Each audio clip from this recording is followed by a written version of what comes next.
जय Shri Krishna, Radhe Radhe. I hope आप सब लोग बहुत अच्छे होंगे। चलिए अध्याय 16 को आगे बढ़ाएंगे कि श्री कृष्ण क्या कहते हैं इस अध्याय में। तो यहाँ पर श्री कृष्ण चर्चा कर रहे हैं दिव्य भक्तों की। यहाँ पर भगवान कह रहे हैं कि जो भक्त होते हैं उनमें दिव्य गुण होते हैं। तो यहाँ पर श्री कृष्ण उन दिव्य गुणों की ही चर्चा कर रहे हैं जो भगवान कहते हैं कि स महात्मा दुर्लभा। यहाँ पर भगवान ने कहा पर ऐसे गुण वाला व्यक्ति, ऐसे गुण वाला भक्त और संत, यहाँ पर श्री कृष्ण कहते हैं दुर्लभ चीज़ है। ऐसे गुण अगर किसी में मिल जाएं तो श्री कृष्ण कहते हैं ये दुर्लभ है, ये बहुत कम ऐसा देखा जाता है कि ऐसे संत या ऐसे भक्त पाए जाते हैं। तो यहाँ पर श्री कृष्ण उन दिव्य गुणों की बात करते हैं। तो यहाँ पर श्री कृष्ण कहते हैं तेजः क्षमा धृति शौचम मद्रोहो नातिमानिता भवन्ति संपदम दैवी अभिजातस्य भारत। यहाँ पर भगवान ने कहा कि भक्त में कौन कौन से गुण हो, कौन कौन से वो दिव्य गुण हैं जो भक्त बनाते हैं। क्योंकि आप और हम तो एक तुच्छ से जीव हैं, आप और हम तो इंसान भी नहीं बन सकते। हम पूरे इंसान ही बन जाएं तो बहुत बड़ी बात है। पर यहाँ पर जो भक्त है, भक्त बनना, तो यहाँ पर भगवान कह रहे हैं ये बहुत ही कठिन मार्ग है।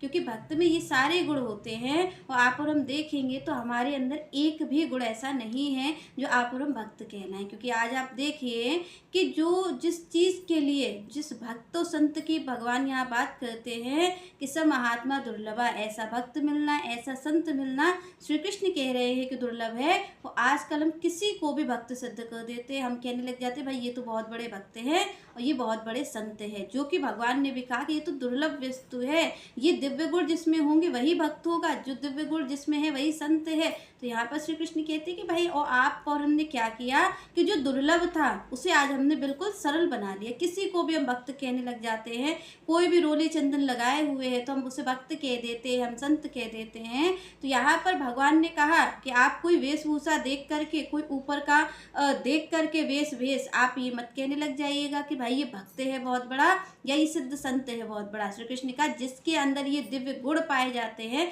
वही भक्त है, वही संत कहलाने योग्य है। तो यहाँ पर श्री कृष्ण कहते हैं कि भाई पहला गुण क्या है। तो श्री कृष्ण कहते हैं कि उसमें तेज होता है। तेज कैसा? क्षत्रिय जैसा तेज। तो भगवान कहते हैं भाई भक्त के अंदर तेज ऐसा होता है कि वो अधर्म को होते हुए नहीं देख सकता। अगर अधर्म हो रहा है तो श्री कृष्ण कहते हैं वो अपना प्रयास पूरा करता है उस अधर्म को रोकने के लिए। तो ऐसा तेज होता है। आगे श्री कृष्ण कहते हैं क्षमा। क्षमा कैसी होती है भक्त में? तो श्री कृष्ण कहते हैं कि कोई भी अपराध न हो, उसने कोई भी अपराध न किया हो, उसके बाद भी श्री कृष्ण कहते हैं कि कोई अगर उसको गाली भी दे जाता है तो उसमें क्षमा की भावना रहती है, वो क्षमा कर देता है। पर यहाँ पर श्री कृष्ण ने ये भी कहा कि क्षमा उसी को कर देता है जो उसका अपराध करता है। तो श्री कृष्ण कहते हैं कि जो अपराध उसके आराध्य का करता है, भगवान का अपराध करता है, धर्म की हानि करता है, तो श्री कृष्ण कहते हैं फिर भक्त उसको क्षमा नहीं करते, फिर संत उसको क्षमा नहीं करते, फिर तो उसको पूरा दंड दिया जाता है। तो श्री कृष्ण कहते हैं बाकी जो लोग भक्तों का अपराध कर देते, आप देखिए कि कितने कितने जो लोग हुए हैं उन्होंने भक्तों को कैसा कैसा किया है। मीरा जी को कितना सताया गया, तो यहाँ पर नरसिंह मेहता को कितना सताया गया। तो यहाँ कबीरदास जी, जितने भी संत हुए, रैदास जी, सबको सताया ही है संसार ने। तो जितना भी सताया गया पर आप देखिए उन्होंने कभी प्रत्युत्तर नहीं दिया। कभी मीरा जी ने किसी के लिए बुरा नहीं कहा। क्यों नहीं कहा? कि यहाँ पर भगवान ने कहा कि वो कैसे हैं, वो क्षमाशील है, वो क्षमा करना जानते हैं। तो यहाँ पर श्री कृष्ण आगे कहते हैं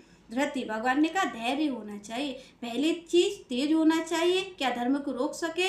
दूसरी चीज भगवान ने कहा कि भाई होनी चाहिए क्षमा, आप क्षमा कर सके। आपको कोई गाली दे जाए तो आप देखिए कि क्षमा कोई दुर्बल व्यक्ति नहीं कर सकता, सबल व्यक्ति ही क्षमा कर सकता है।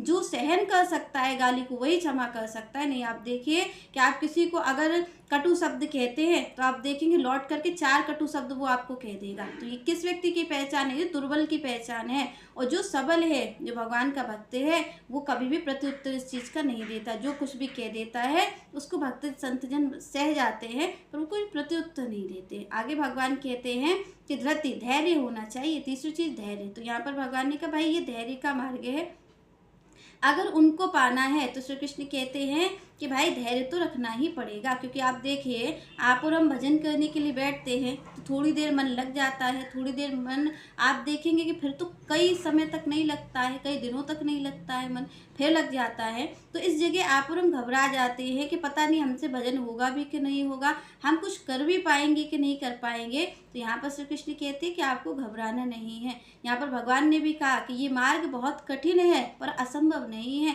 भगवान की प्राप्ति करना कठिन तो है पर असंभव नहीं है, क्योंकि यहाँ पर अनेकों अनेकों भक्तों ने करके दिखाया है।